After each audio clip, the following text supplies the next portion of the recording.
ইতিহাসের বাঁক বদলে দেয়া জুলাই শুরু শহীদ আবু সাইদের কবর জিয়ারত করে দেশ গড়ার পদযাত্রা এনসিপির। ছাত্র জনতাকে নিয়ে সনদ আদায়ের হুঁশিয়ারি। করোনার সংক্রমণ বাড়লেও কিট আর জনবল সংকটে বন্ধ রংপুর মেডিকেলের পিসিআর ল্যাব। পরীক্ষার জন্য ভরসা র্যাপিড অ্যান্টিজেন টেস্ট, প্রস্তুত হয়নি আইসোলেশন সেন্টারও। 18 বছরে উত্তরাঞ্চলে চালু হয়নি কৃষকের বাজার। নির্ধারিত জায়গায় গড়ে উঠেছে কমিউনিটি সেন্টার, কসাইখানা। নীতিমালা জটিলতার অজুহাত কৃষি বিভাগের। দুই ভারতীয় নাগরিকের বাংলাদেশের এনআইডি পাওয়া নিয়ে চাঞ্চল্য। পঞ্চগড়ে খুলেছেন ব্যাংক অ্যাকাউন্টও। জাতীয় পরিচয়পত্র ব্লক করে তদন্ত শুরু নির্বাচন অফিসের। এবং রক্ষণাবেক্ষণের অভাবে অকেজো নীলফামারীর তথ্য সেবা ও ডিজিটাল কেন্দ্রের ফাইবার হোম। সেবা দিতে লাগছে দীর্ঘ সময়। সার্ভার মেরামত করে দ্রুত সচলের আশ্বাস বিটিসিএল এর।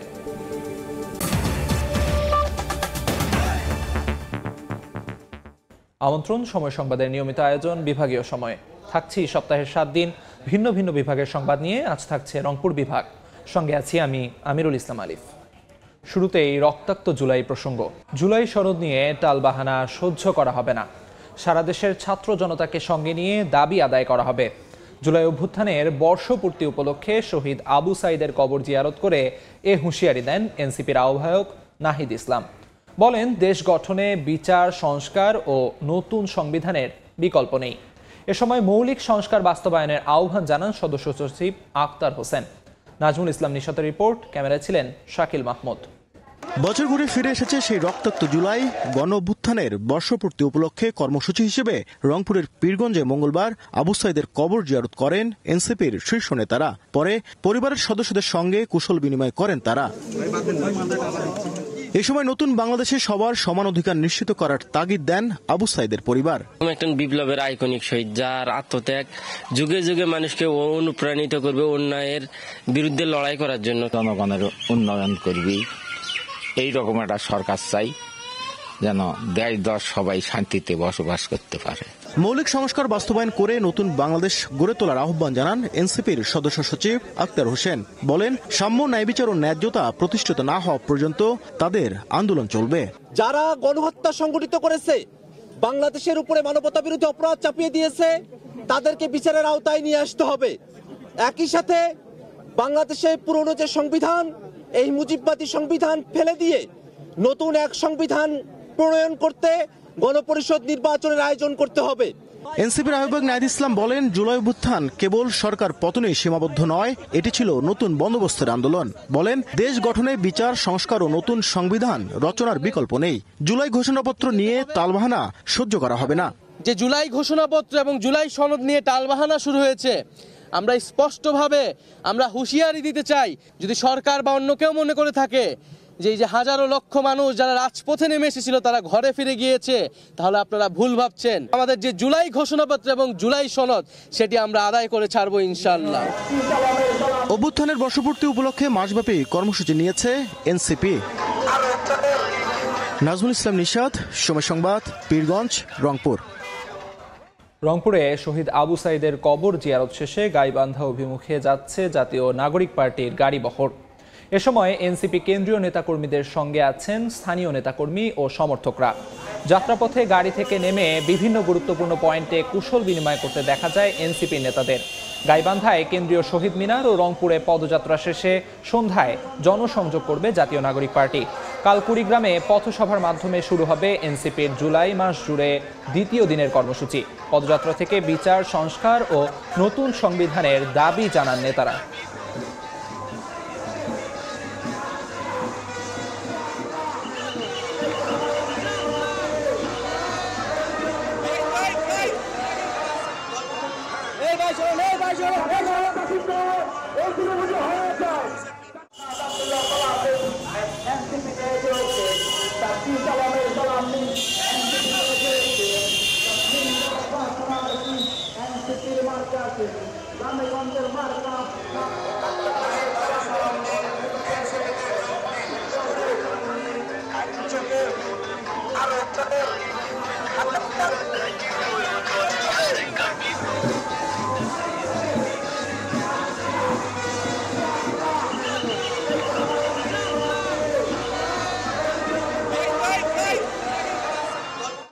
গাইবান্ধায় পদযাত্রায় কথা বলছেন এনসিপি নেতারা, সরাসরি চলে যাচ্ছি সেখানে।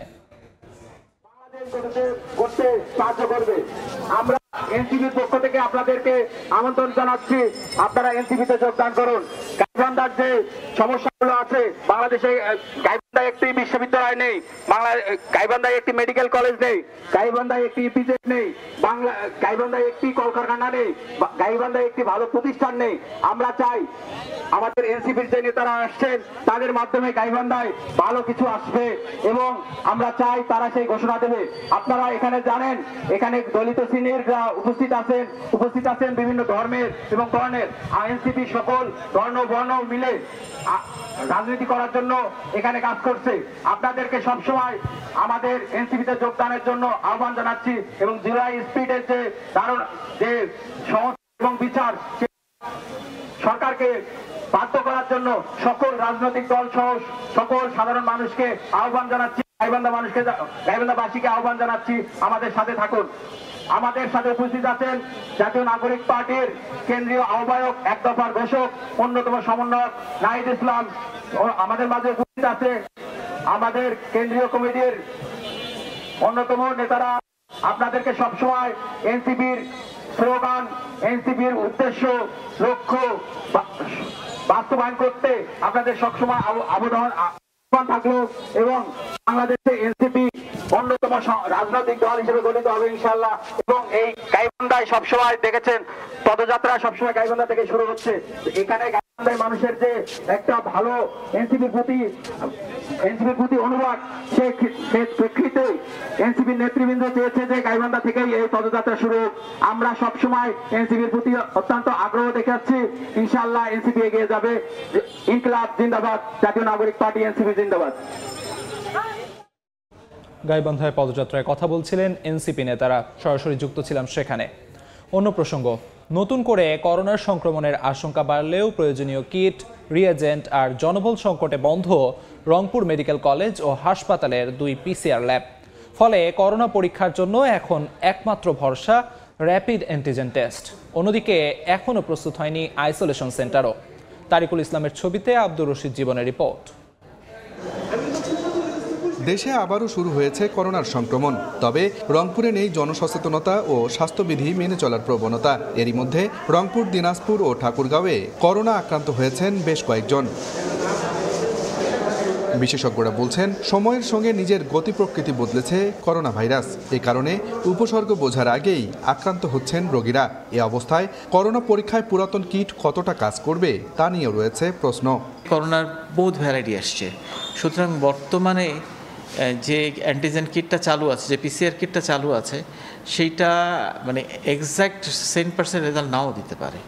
সুতরাং দেখা যাবে যে PCR নেগেটিভ হলেও পজিটিভ হওয়ার সম্ভাবনা থেকে যায়। এদিকে রংপুর মেডিকেল কলেজে 2020 সালে চালু হওয়া RT-PCR ল্যাব দীর্ঘদিন ধরে অচল। তবে হাসপাতালে একটি নতুন PCR ল্যাব স্থাপন করা হলেও প্রয়োজনীয় কিট, রিয়েজেন্ট আর জনবল সংকটে শুরু হয়নি কার্যক্রম। এখনও প্রস্তুত হয়নি রংপুর শিশু হাসপাতালের করোনা আইসোলেশন সেন্টার। যেহেতু 2 বছর মাঝখানে বন্ধ ছিল, জনবল বিভিন্ন দিকে ছড়িয়ে ছিটিয়ে গেছে, কেউ হয়তো প্রজেক্টের আওতায় ছিল, এরা চাকরি শেষ হয়ে গেছে। আমরা নতুন করে জনবল আমাদের ডিজি অফিসে প্রেরণ করেছি। আমরা প্রস্তুতি নিচ্ছি। আমাদের এখানে যে 100 শয্যা শিশু হাসপাতালটি এর আগে কোভিড হাসপাতাল হিসেবে কার্যক্রম পরিচালনা করা হয়েছিল, ওইটিকে আমরা আবার আগাম সতর্কতা হিসাবে আমরা এটাকে ব্যবহার উপযোগী, অনেকদিন বন্ধ ছিল, এটাকে এখন আবার ব্যবহার উপযোগী করার ব্যবস্থা করতেছি। স্বাস্থ্য বিভাগের তথ্য মতে গত 1 সপ্তাহে রংপুর বিভাগে 5 জনের শরীরে করোনা ভাইরাস শনাক্ত হয়েছে। আব্দুর রশিদ জীবন, সময় সংবাদ, রংপুর। নির্মাণের 18 বছরেও রংপুর বিভাগে চালু হয়নি কৃষকের বাজার। এসব বাজারে চলছে কমিউনিটি সেন্টার, ব্যায়ামাগার, কসাইখানা সহ নানা কার্যক্রম। মধ্যস্বত্বভোগীদের এড়িয়ে কৃষকদের ক্ষুদ্র উদ্যোক্তায় পরিণত করতে কয়েক কোটি টাকা খরচ করা হলেও তা কৃষকের কোনো কাজে আসছে না। শাকিল মাহমুদের ছবিতে নাজমুল ইসলাম নিশাতের রিপোর্ট। এখনও দেশের অর্থনীতির বড় চালিকা শক্তি কৃষি, আর এর চালক কৃষক। তবে মধ্যস্বত্বভোগীদের দৌরাত্মে বেশিরভাগ সময় উৎপাদিত পণ্যের ন্যায্য মূল্য থেকে বঞ্চিত হন তারা। এমন বাস্তবতায় মধ্যস্বত্বভোগীদের এড়িয়ে কৃষকের ন্যায্য মূল্য নিশ্চিতে 2007-8 অর্থ বছরে রংপুর বিভাগে কয়েক কোটি টাকা খরচ করে কৃষকের বাজার নির্মাণ করে সরকার। তবে দীর্ঘ সময়েও এসব বাজারে কৃষকের জায়গা নিশ্চিত করতে পারেনি কৃষি বিভাগ। এসব ভবনে গড়ে উঠেছে কসাইখানা, ব্যায়ামাগার, ভাঙ্গারের দোকান সহ নানা ব্যবসা প্রতিষ্ঠান, এমনকি অনেকগুলো রক্ষণাবেক্ষণের অভাবে ধ্বংসের পথে। এখানে প্যাকেটিং হবে, এই সবজি যাবে দেশের বাইরে, সেখানে এখন এখানে বাজার কসাইখানা। পাইকারি ব্যবসা করতাম, আমার ব্যবসা টোটালি বন্ধ।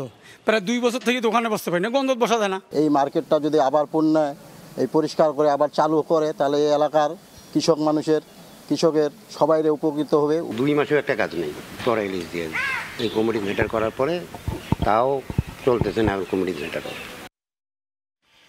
কৃষকদের জন্য এমন কৃষক বাজার নির্মাণ করা হয়েছিল বিপুল অর্থ খরচ করে। উদ্দেশ্য ছিল কৃষকরা তাদের উৎপাদিত পণ্য এসব কৃষক বাজার থেকে পাইকারি ব্যবসায়ীদের কাছে বিক্রি করতে পারবেন। কিন্তু যে উদ্দেশ্যে এসব কৃষক বাজার নির্মাণ করা হয়েছিল, যথাযথ ব্যবস্থাপনার অভাবে কোনোটি চালু করতে পারেনি কর্তৃপক্ষ। নীতিমালা জটিলতা ও সমন্বয়ের অভাবকে দায়ী করে দায় সেরেছে কৃষি বিভাগ। মার্কেটগুলো হচ্ছে পরিচালনার যে কমিটি, এই কমিটির সভাপতি পদাধিকার বলে ওই এলাকার পৌর মেয়র থাকতেন। তো এইরকম কিছু বিষয়ে জটিলতা আছে আর কি নীতিমালা বা পরিচালনা নির্দেশিকা অনুযায়ী। সবাই মিলেই মূলত আসলে এখানে আমাদের সমন্বিত একটা যে ফোর্স, সেটি আসলে প্রয়োগ করতে হবে। তাহলে হয়তো আমার মনে হয় যে এই বাজার যে উদ্দেশ্যে নির্মাণ করা হয়েছে সেটি হয়তো সফল হয়। রংপুর বিভাগে মোট 32টি কৃষকের বাজার নির্মাণ করা হয়। প্রতিটির নির্মাণ ব্যয় ছিল প্রায় 2 কোটি টাকা। নাজমুল ইসলাম নিশাদ, সময় সংবাদ, রংপুর। এ নিয়ে আরও তথ্য জানাতে এই মুহূর্তে ঠাকুরগাঁওয়ের খোঁচাবাড়ি এলাকায় আছেন সহকর্মী জিয়াউর রহমান বকুল ও নীলফামারীর হাজারীহাট মার্কেটে আছেন শাকির হোসেন বাদল। শুরুতেই যাচ্ছি বকুলের কাছে।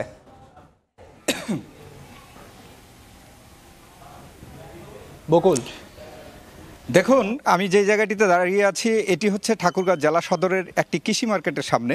এই মার্কেটটি কৃষকের যেই লক্ষ্য উদ্দেশ্য পূরণের জন্য স্থাপিত হয়েছিল, অর্থাৎ নির্মাণ করা হয়েছিল, সেটি হচ্ছে যে কৃষক সরাসরি মাঠ পর্যায় থেকে যে ফসল উৎপাদন করবে তারপরেই কিন্তু এই জায়গাটিতে নিয়ে আসবে, এখান থেকে কিন্তু ব্যবসায়ীদের কাছে বিক্রি করবে। তবে সরকারের যে লক্ষ্য উদ্দেশ্য 2005 থেকে 2007 সালের মধ্যে ঠাকুরগাঁও জেলার 6টি কৃষি মার্কেট এভাবে নির্মাণ করা হয় এবং পরবর্তীতে আমরা যেটি লক্ষ্য করেছি যে প্রত্যেকটি কৃষি মার্কেট এখন কিন্তু বেশিরভাগই পরিত্যক্ত এবং কোনোটিতে আমরা দেখেছি ব্যায়ামাগার এবং অন্যান্য যেই এলাকার যারা প্রভাবশালীরা আছে তারা দখলে নিয়ে তারা এই কৃষি মার্কেটগুলো ব্যবহার করছে। অর্থাৎ মূল যে উদ্দেশ্য ছিল সরকারের সেটি হচ্ছে যে কৃষক সরাসরি যেই কৃষকের পণ্য উৎপাদন করে এই জায়গায় এনে তারপরে সরাসরি বিক্রি করবে, ভালো দাম পাবে ব্যবসায়ীদের কাছ থেকে, সেটি কিন্তু পূরণ হচ্ছে না।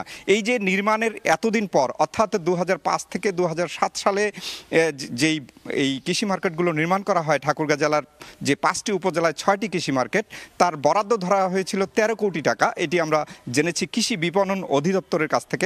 তবে কৃষি বিপণনের অধিদপ্তরের কর্মকর্তারা যে বিষয়টি আমাদেরকে বলছেন যে তারা বরাবরই কিন্তু কৃষকদেরকে পরামর্শ দিচ্ছেন এবং এই কৃষি মার্কেটগুলোতে আসার পরে এই ব্যবসা পরিচালনা করতে বলছেন, সেটি নাকি তারা করতে পারছেন না।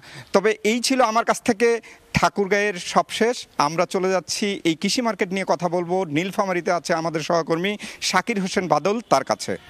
প্রধান এলাকা, বিশেষ করে এখানকার উৎপাদিত সবজি সারা বাংলাদেশে রপ্তানি করা হয়। এখানে যে পরিমাণ সবজি উৎপাদন হয়, এই সবজিগুলো যদি একদিন স্টক করে বা 2-3 দিন রেখে বিক্রি করা যায় তাহলে কৃষকরা হয়তো কিছুটা বেশি লাভবান হতে পারে। সেই কারণেই কিন্তু নীলফামারীতে প্রায় 4টি এবং গ্রোয়ার্স মার্কেট এবং একটি হোলসেল মার্কেট নির্মাণ করা হয়। কিন্তু দেখা গেছে যে এই মার্কেটগুলো উদ্বোধনের প্রায় 1.5 যুগ হয়ে গেলেও এইখানে কোনো কার্যকর আসছে না। আমি যে জায়গাটিকে দাঁড়িয়ে আছি এটি হলো একটি গ্রোয়ার্স মার্কেট, এটি হাজারীহাটে অবস্থিত। এটি দেখেন যে পুরো মার্কেটটি এখানে পরিত্যক্ত অবস্থায় পড়ে আছে। এমনকি এই মার্কেটের যে অধিকাংশ জিনিসপত্র বা দেওয়াল বা এখানে যে রেলিংগুলো আছে সবগুলো নষ্ট হয়ে গেছে।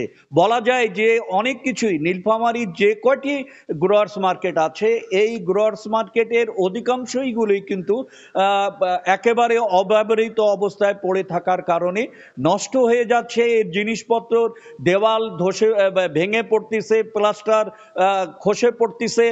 এই যে অবস্থা, পুরো নীলফামারীর সদরে দুইটো, সৈয়দপুর একটি, কিশোরগঞ্জ এবং ডোমারে মোট 5টি বাজার কিন্তু নীলফামারীতে আছে, কিন্তু এই 5টি বাজারের একটিও কিন্তু কৃষকের উপকারে আসছে না। এই ছিল আমার কাছে নীলফামারী থেকে গ্রোয়ার্স বাজার নিয়ে সর্বশেষ। নীলফামারী ও ঠাকুরগাঁও জেলার কৃষি মার্কেটের সবশেষ তথ্য জানাচ্ছিলেন সহকর্মীরা। এ নিয়ে আলোচনার জন্য রংপুরে আছেন সহকর্মী নাজমুল ইসলাম নিশাত, তার সঙ্গে যুক্ত হচ্ছেন রংপুরের কৃষক সংগ্রাম পরিষদের আহ্বায়ক পলাশ কান্তি নাগ। সরাসরি চলে যাচ্ছি নিশাতের কাছে। নিশাত, আমরা দেখছি যে প্রায় 18 বছর আগে কৃষকের বাজার বা গ্রোয়ার্স মার্কেট যেগুলো নির্মাণ করা হয়েছিল বিপুল অর্থ খরচ করে, মূলত এটি ছিল মধ্যস্বত্বভোগীদের এড়িয়ে কৃষকরা যাতে তাদের উৎপাদিত পণ্য সরাসরি ব্যবসায়ীদের কাছে বিক্রি করতে পারেন এবং ক্ষুদ্র উদ্যোক্তায় পরিণত হতে পারে। কিন্তু আমরা দেখছি যে এই ভবনগুলো নির্মাণের পরে সেটি আর চালুই করতে পারেনি যথাযথ কর্তৃপক্ষ। তো আমরা এইসব বিষয় নিয়ে আলোচনা করব যে কেন আসলে এমন উদ্যোগ নেবার পরও কৃষি বিভাগ এই গ্রোয়ার্স মার্কেটগুলো চালু করতে পারেনি, সেক্ষেত্রে কেমন ব্যবস্থা গ্রহণ করা উচিত ছিল, কিংবা কৃষকরা যাতে তাদের ন্যায্য মূল্য পান উৎপাদিত পণ্যের, সেক্ষেত্রে বা সরকারি কেমন উদ্যোগ গ্রহণ করা হতে পারে। আমার সাথে অতিথি হিসেবে রয়েছেন পলাশকান্তি নাগ, আমরা সরাসরি তার কাছে চলে যেতে চাই। আমরা শুনছিলাম কৃষকরা মধ্যস্বত্বভোগীদের দৌরাত্মে দীর্ঘ সময় ন্যায্য মূল্য থেকে আপনারা দেখছেন যে ন্যায্য মূল্য পাচ্ছেন না। আসলে এই জায়গায় আসলে ব্যবস্থাপনাটা কেমন হওয়া উচিত? আসলে এটি যখন শুরু হয় সাধারণ মানুষের পাশাপাশি কৃষকরাও বেশ আশাবাদী হয়েছিল যে বিশেষ করে এখানে যে সিন্ডিকেট রয়েছে সেই সিন্ডিকেটের দৌরাত্ম্য কমবে এবং সাধারণ যে ভোক্তা তারা নিরাপদ এবং সাশ্রয়ী মূল্যে অন্তপক্ষে খাদ্য সামগ্রীটি ক্রয় করতে পারবে। কিন্তু শুরুর দিকে যে আশাবাদটি ছিল আসলে কিছুদিন যেতে না যেতেই কিন্তু সেই আশাবাদ আমরা কিন্তু আর রাখতে পারিনি। কারণ হচ্ছে এখানে যে এই বাজার যে ব্যবস্থাপনা এবং এর যে নীতিমালা সেটির কারণে কিন্তু আসলে এটি যে উদ্দেশ্য থেকে গোটা বাংলাদেশে প্রতিষ্ঠা করা হয়েছিল সেটি কিন্তু আর খুব বেশি কার্যকর হয়নি।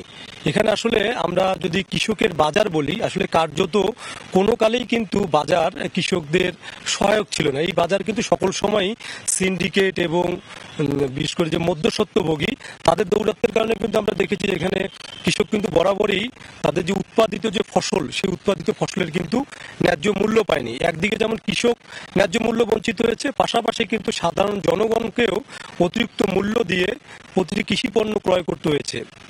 এই যে বাজারের যে ভারসাম্য কিংবা যে স্থিতিশীলতা সেটা কিন্তু আমরা বিগত সরকার কিংবা একটা অভ্যুত্থানের মধ্যে দিয়ে যে সরকার আসলো আমরা কিন্তু সেই জায়গাটি কিন্তু দেখতে পেলাম না। আজকে এখানে গোটা বাংলাদেশে যে কৃষি বাজারগুলো, বিশেষত যদি আমরা আমাদের রংপুর অঞ্চলের কথাই বলি, যে আমাদের কাছে এরকম খবর আছে যে অধিকাংশ যে বাজার সেই বাজারগুলোকে গোডাউন কিংবা স্থানীয় যে দখলদার তারা তাদের ব্যবসা প্রতিষ্ঠানে পরিণত করেছে কিংবা একটা পরিত্যক্ত ভবন হিসেবে সেখানে রয়েছে।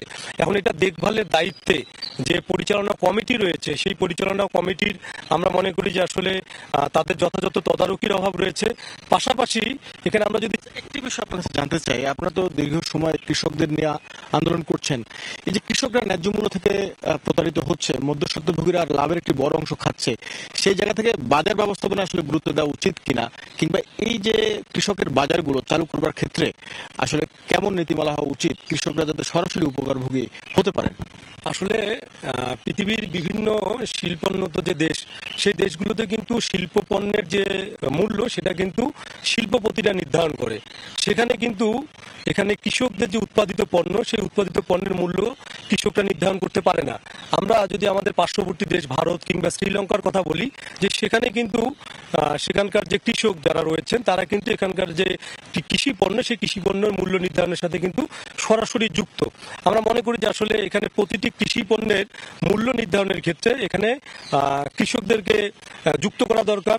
পাশাপাশি এখানে সিন্ডিকেট এবং যে মধ্যস্বত্বভোগী যারা রয়েছে তাদের যে দৌরাত্ম্য, সেই দৌরাত্ম্য বন্ধে কার্যকর ব্যবস্থা নেওয়া দরকার এবং এখানে মূল্য সংস্কার যে কমিশন, সেই কমিশন কিন্তু একটা গঠন করা দরকার, যে একটা পণ্যের উৎপাদন মূল্য কত। আপনি বলছেন যে আসলে কৃষকরা যাতে ন্যায্য মূল্য পান সেক্ষেত্রে একটি সংস্কার কমিশনও দরকার। ধন্যবাদ আপনাকে। আমরা আলোচনা করছিলাম কৃষকরা যাতে তাদের উৎপাদিত পণ্যের ন্যায্য মূল্য পান এবং একই সাথে যে কৃষকের বাজারগুলো নির্মাণ করা হয়েছিল সেটি একটি সুষ্ঠু নীতিমালার মধ্য দিয়ে যত দ্রুত সম্ভব কিভাবে চালু করা যায় সেসব বিষয়ে আলোচনা হচ্ছিল। আমার সাথে অতিথি হিসেবে ছিলেন পলাশকান্তি নাগ, আহ্বায়ক কৃষক সংগ্রাম পরিষদ।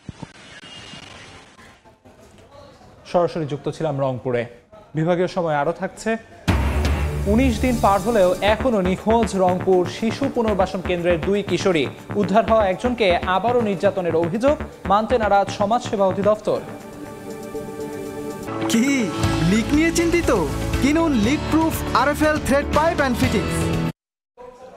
2 ভারতীয় নাগরিক নিয়েছেন বাংলাদেশের নাগরিকত্ব সনদ ও জাতীয় পরিচয়পত্র। পঞ্চগড়ের বোদা উপজেলার মারেয়া বামনহাট ইউনিয়নের জায়গিরপাড়া এলাকার বাসিন্দা হিসেবে কিনেছেন বাংলাদেশি সিম, খুলেছেন ব্যাংক অ্যাকাউন্টও। বিষয়টি জানাজানির পর চাঞ্চল্য সৃষ্টি হয়েছে। এরই মধ্যে তদন্ত শুরু করে ওই 2 এনআইডি ব্লক করার কথা জানিয়েছে সংশ্লিষ্ট বিভাগ। সোহাগ হায়দারের রিপোর্ট।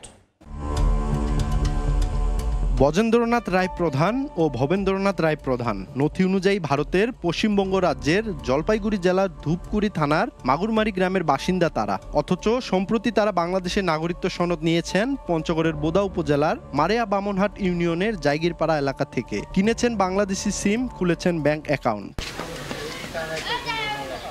সম্প্রতি তাদের বাংলাদেশি নাগরিকত্ব নেওয়া প্রকাশ পেলে এলাকায় চাঞ্চল্য সৃষ্টি হয়েছে। এ বিষয়ে খোঁজ নেওয়া হলে জায়গিরপাড়া এলাকার কোনো বাসিন্দা তাদের চিনতে পারেননি। হিন্দু মুসলমান যারা এখানে আছে সবাইকে চিনি জায়গিরপাড়া।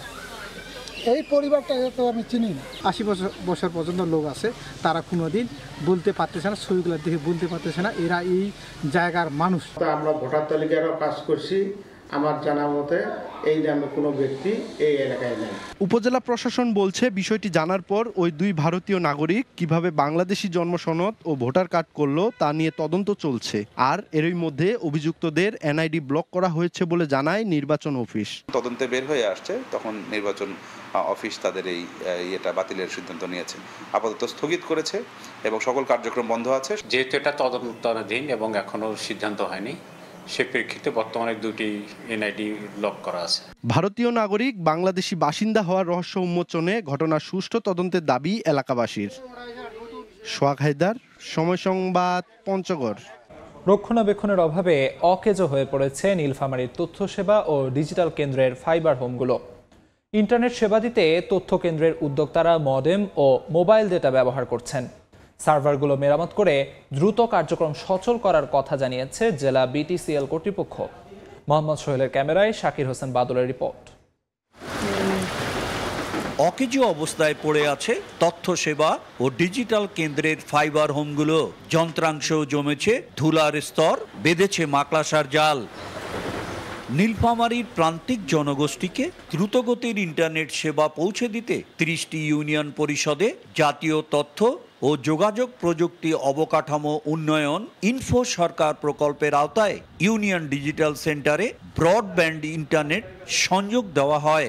জেলার প্রায় অর্ধেক ইউনিয়ন পরিষদে 2016 সালে জেলার 10 লাখ মানুষের কাছে উচ্চগতির ইন্টারনেট সুবিধার আওতায় আনা হয়, কিন্তু সংযোগের 2 বছরেই অকেজো হয়ে পড়ে ফাইবার হোমের যন্ত্রাংশ। জন্মসনদ ঠিক করার জন্য আসছি, কিন্তু এখানে সার্ভার নষ্ট হওয়ার কারণে ইউনিয়ন উদ্যোক্তার অনেক সমস্যা হচ্ছে। সার্ভারগুলো মেরামত করে দ্রুত কার্যক্রম সচল করার কথা জানিয়েছে জেলা বিটিসিএল কর্তৃপক্ষ। অচল লিঙ্কগুলো আছে, এগুলো আমরা সচল করার জন্য বর্তমানে আমাদের টিম কাজ চলমান আছে, প্রক্রিয়া। আর হয়তো আমরা এটি অল্প সময়ের ভিতর এগুলো আমরা হয়তো সবগুলো সচল করে নিব। জেলায় 30টি ইউনিয়ন পরিষদে প্রায় 10 লাখ সুবিধাভোগীকে বিটিসিএল এর সুবিধার আওতায় আনা হয়। শাকির হোসেন বাদল, সময় সংবাদ, নীলফামারী। বিভাগীয় সময় আরও থাকছে।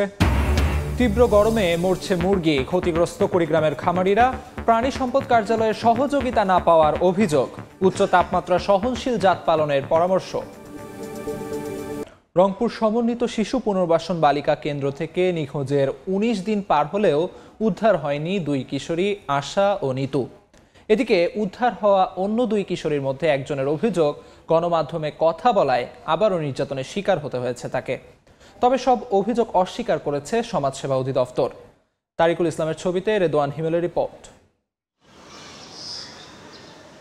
গত 12 জুন রাতে রংপুর সমন্বিত বালিকা শিশু পুনর্বাসন কেন্দ্র থেকে নিখোঁজ হন কিশোরী নিতু, স্মৃতি, কৃতি ও আশা। তাদের মধ্যে 2 জন ফিরে এলো, এখনও নিখোঁজ নিতু ও আশা। ফিরে আসা কিশোরী স্মৃতি আক্তারের অভিযোগ, পালিয়ে রক্ষা পেলেও গণমাধ্যমে কথা বলায় পুনরায় তার চুল কেটে দেওয়া হয় কেন্দ্রেই। সেদিন রাতে পালে আসছে, আসার পরে আমি তুলি না ওদেরকে, বলি তুমি যাও শেখরা ছেলে থাকো, বলে তুমি মা জানো না এখানে অনেক ঘটনা। আমি বললাম শুনবো না কোনো কথা।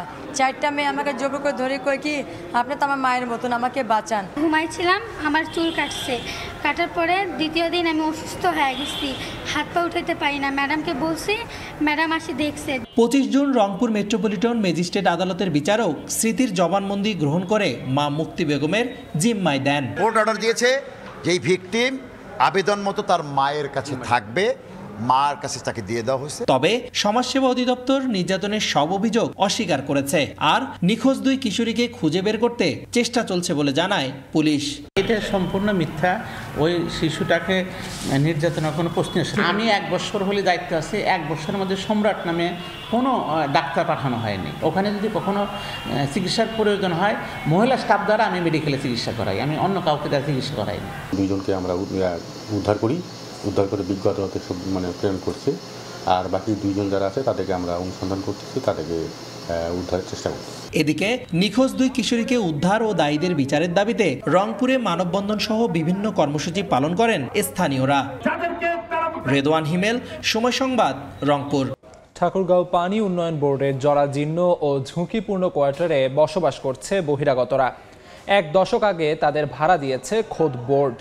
দুর্ঘটনার ঝুঁকি বিবেচনায় কয়েকবার বোর্ডের পক্ষ থেকে বাসা ছাড়ার নোটিশ দেয়া হলেও তা মানছেন না বসবাসকারীরা। জিয়াউর রহমান বকুলের রিপোর্ট। জরাজীর্ণ ভবনের দেয়ালে পিলারে ফাটল, ধসে পড়েছে পলেস্তারা। প্রায় 6 দশক আগে ঠাকুরগাঁও প্রধান কার্যালয়ের পাশেই একতলা ও দোতলা ভবনের স্টাফ কোয়ার্টার নির্মাণ করে পানি উন্নয়ন বোর্ড। ভবনগুলো ঝুঁকিপূর্ণ হওয়ায় 1 দশক আগে বাসা ছেড়ে দেন বরাদ্দ পাওয়া কর্মকর্তা কর্মচারীরা।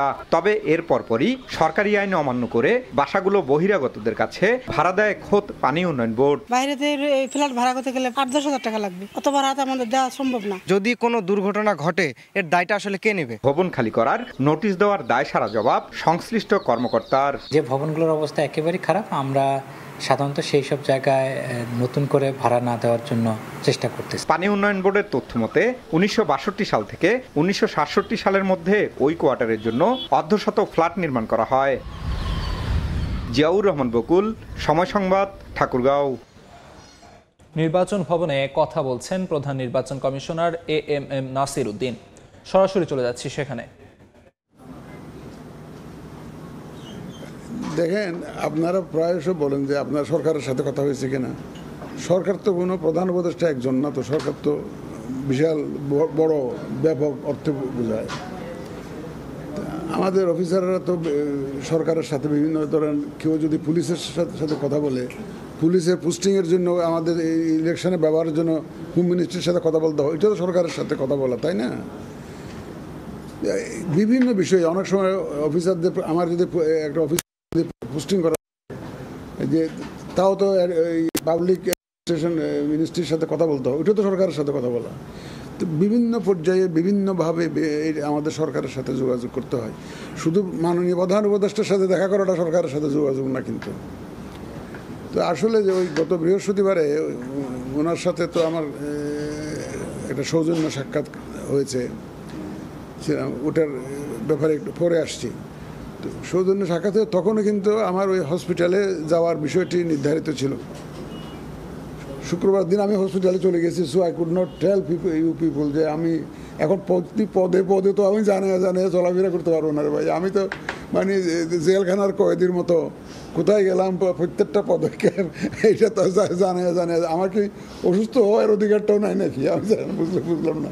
তো অসুস্থ হয়ে গেছি, ডাক্তারের কাছে গেছি এবং আল্লাহর রহমতে এখন ভালো আছি। আমি আশা করেছি আপনারা হয়তো দোয়া করেছেন, আপনাদের নিশ্চয় এত লোকে দোয়া করলে তো ভালো না থাকা উপায় কি। অসুস্থ হলে আপনারা তো আমার সৈন্য সামন্ত কম নাই, মিডিয়ার সৈন্য সামন্ত কম নাই। আমরা তো আপনাদেরকে পর মনে করি না, আমাদেরই অংশ মনে করি। আপনি অলওয়েজ আমি এটা বলেছি। আসলে ওটা ছিল ওনার সাথে আমার সাথে কিন্তু এটা সৌজন্য সাক্ষাৎ। ওনার সাথে ওইভাবে ফর্মালি আমি আসলে টেক ওভার করার পরে ওনার সাথে ওইভাবে কোনো ফর্মালি কোনো বৈঠকও করি নাই আসলে আমরা ওইভাবে। কারণ এবং আমার কাছে একটু লাগলো যে যখন ওনার সাথে একটা সৌজন্য সাক্ষাৎ করেছি, অনেক টক শো দেখলাম যে এই সাক্ষাৎ আমি করতে পারি কিনা, এটা করাটা ঠিক হয়েছে কিনা, আইনসম্মত হয়েছে কিনা। একজন তো বললো যে হয় প্রধান উপদেষ্টা পদত্যাগ করুক, নাহলে প্রধান নির্বাচন কমিশনার পদত্যাগ করুক এই সাক্ষাৎকারের কারণে। অথচ আপনারা বলেন যে উনি তো লন্ডনে একটা কথা বলে আসছেন, আপনার সাথে কি যোগাযোগ হয়েছে, কি ইলেকশন কবে হতে পারে। এখন উনিও নিরপেক্ষ, আমিও নিরপেক্ষ। সাধারণত দেখা হয় না কখন সিইসির সাথে সরকার প্রধানের যোগাযোগটা সরাসরিভাবে হয় না কখন, যখন একটা দলীয় সরকার ক্ষমতায় থাকে। সরকারের পরিচালনায় যদি একটা রাজনৈতিক দল চলে, তাহলে তো প্রধান যিনি হেড অফ দি গভর্নমেন্ট থাকেন উনি যদি দলীয় প্রধানও হন, দলের প্রতিনিধি হন, তাহলে তো উনি ইলেকশনে প্রভাব বিস্তার করতে পারেন না নিজের দলের জন্য। সেই জন্য CEC is not suppose to meet the head of the government. মূলত এটা হচ্ছে মূল কারণ। এখানে আমি যেমন নিরপেক্ষ, এটা উনিও কিন্তু নিরপেক্ষ। এবং আমি এই সৌজন্য ইট ওয়াজ মূলত একটা সৌজন্য সাক্ষাৎকার, একদম সৌজন্য সাক্ষাৎকার। তবে আপনারা সভাপতি প্রশ্ন করতে পারেন যে একজনের সাথে যদি সৌজন্য সাক্ষাৎ হয় তাহলে কি আমরা দুজনে সালাম আলাইকুম ওয়ালাইকুম সালাম দেখে চুপচাপ বসেছিলাম? এটা তো এই প্রশ্ন তো জাগাটা স্বাভাবিক। এখন উনি একজন প্রধান উপদেষ্টা এবং এই মুহূর্তে ইলেকশনটা হচ্ছে যে আলোচনার কেন্দ্রে। আমি হলাম প্রধান নির্বাচন কমিশনার। সুতরাং এই সৌজন্য সাক্ষাৎকারে স্বভাবতই সাইড টক হিসাবে কিছু তো আসে, এটা তো আসে। এটা কোনো এজেন্ডা নিয়ে আমি কোনো আলোচনা যাই না, এটা ওইটাকে সৌজন্য সাক্ষাৎকারে আপনি বলতে পারেন। তবে ওই কথা প্রসঙ্গে তো অনেক ইলেকশন নিয়ে কিছু তো আসেই, এটা তো স্বাভাবিক কথা। ওটা আগারগাঁও নির্বাচন ভবনে কথা বলছিলেন প্রধান নির্বাচন কমিশনার, সরাসরি যুক্ত ছিলাম সেখানে। তীব্র গরমে হিট স্ট্রোকে ব্রয়লার মুরগির মৃত্যুতে ক্ষতির মুখে পড়েছেন কুড়িগ্রামের খামারিরা। 1 মাসের বেশি সময় ধরে কুড়িগ্রাম জেলায় তাপমাত্রা ওঠানামা করছে 35 থেকে 41 ডিগ্রি সেলসিয়াসে। এ অবস্থায় সবচেয়ে বেশি ক্ষতির মুখে পড়েছেন জেলার ব্রয়লার মুরগির খামারিরা। স্থানীয় প্রাণী সম্পদ কার্যালয় থেকে কাঙ্ক্ষিত সহযোগিতা মিলছে না বলেও অভিযোগ তাদের। উচ্চ তাপমাত্রা সহনশীল জাত উদ্ভাবনের মাধ্যমে খামারিদের লোকসান কমানোর কথা জানায় সংশ্লিষ্ট কর্মকর্তা। গত বছর জেলায় 2000-এর বেশি ব্রয়লার মুরগির খামার থাকলেও বর্তমানে তা নেমে এসেছে 856টিতে। এবার জেনে নেব রংপুর বিভাগের গত সপ্তাহের আলোচিত ঘটনা। 25 জুন ভোরে পঞ্চগড়ের সদর ও তেঁতুলিয়া উপজেলার কয়েকটি সীমান্ত দিয়ে 18 জনকে বাংলাদেশে পুশিন করে ভারতীয় বিএসএফ। এই সময় বিজিবি তাদের আটক করে স্থানীয় ক্যাম্পে নিয়ে যায়। পরে যাচাই বাছাই শেষে আটককৃতদের সদর ও তেঁতুলিয়া থানায় হস্তান্তর করা হয়। উন্নত শিক্ষা ব্যবস্থা, আবাসন, নিরাপত্তা সহ 32 দফা দাবিতে গত সপ্তাহে টানা 5 দিন রংপুরে কমপ্লিট শাটডাউন কর্মসূচি পালন করেন কারমাইকেল কলেজ শিক্ষার্থীরা। এ সময় তারা সড়ক ও রেলপথ অবরোধ করেন। 25 জুন প্রশাসনের আশ্বাসে সড়ক ও রেলপথ অবরোধ বাতিল করে শুধু ক্লাস পরীক্ষা বর্জন ঘোষণা করেন আন্দোলনকারীরা। এই ছিল বিভাগীয় সময়। আগামীকাল থাকবো রাজশাহী বিভাগের আয়োজন নিয়ে, সঙ্গে থাকুন সময়ের।